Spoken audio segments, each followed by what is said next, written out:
Okay. Interesting. Caspian turned again, raising an eyebrow. You should undress Edmund. That's not allergies, ladies and gentlemen.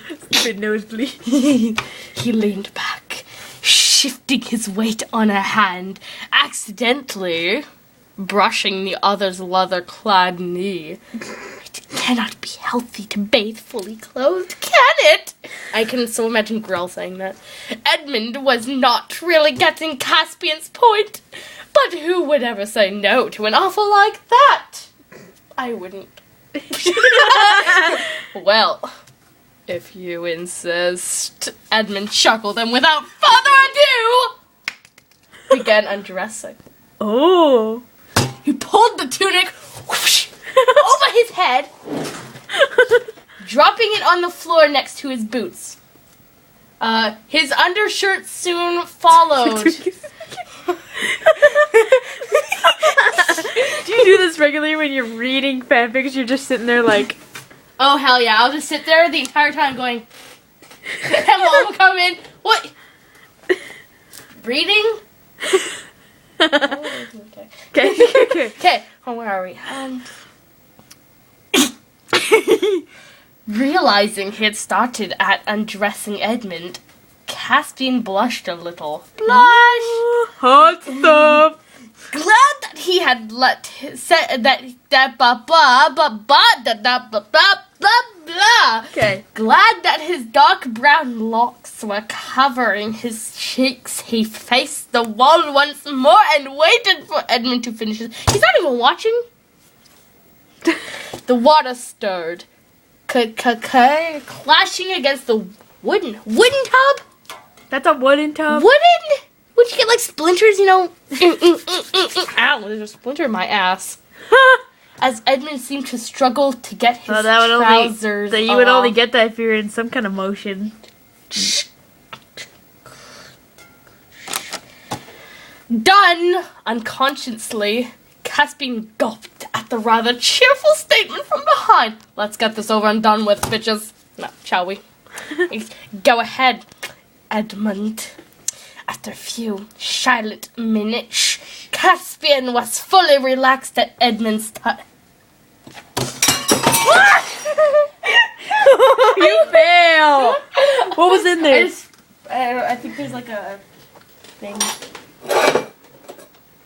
As long as it's not broken, it's all good. It's all good. Okay, it's all good. Yeah, there you go. Okay, right. Leave all your freaking dishes. Okay, hold on. It takes. Okay, I'll actually. Okay. Closing his eyes, the new king found it rather hard not to lean back against the other, wishing he could relax in a loose embrace of the boy. He felt tired all of a sudden. Groaning, he pinched the bridge of his nose. Like that. Get you! What's wrong? Edmund asked. Noticing the action? Nothing. Just a little tired.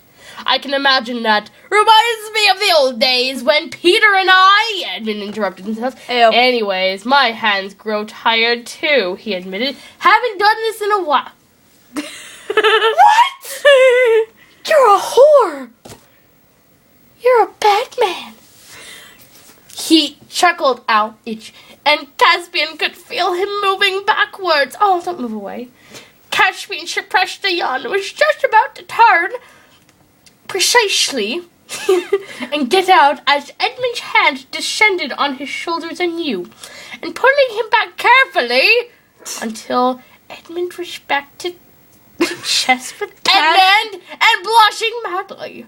The pair of pale arms hugged him gently. Caspian's heart was beating so fast. He was almost afraid Edmund would hear. He tried to breathe calmly, but it did not. He was suddenly aware of everything around him. Edmund's chin now resting on his shoulders. His breath tickling a little on his collarbone. Edmund's legs next to his own. The soft inside of Edmund's thighs touching his sides. Oh my god, this is hot. Like, sit there, masturbate. No, I'm kidding. I wouldn't ever do that. On your bed, at least.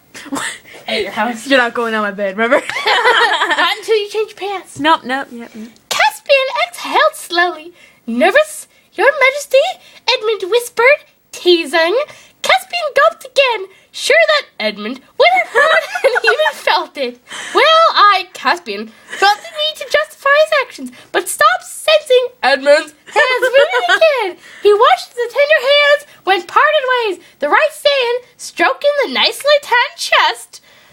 Yeah. And left coming up, running through his hair. Caspian cleared his throat, bit his lip. What? You can stop it. And tried to think of something to say. So continue. I do one voice until I think of another. Okay? Go. Okay, and it either goes, but somehow he ended up having lots of words. Like, before You already dismissed did the that. idea. Exactly, so I can't, I'm wondering what to do now. Letting Edmund letting Edmund let him. Just. Letting, I can't, hold on. I'll just read some in. Caspian made a little noise. No, that's like a horny I don't- accent. That's not a British accent. Telling Edwin not to worry. Letting Edmund's left hand push his forehead sidewards so his cheek came to rest on Edmund's dampened hair. It felt really nice to have someone stroking him. Oh! He was stroking himself. Hold on.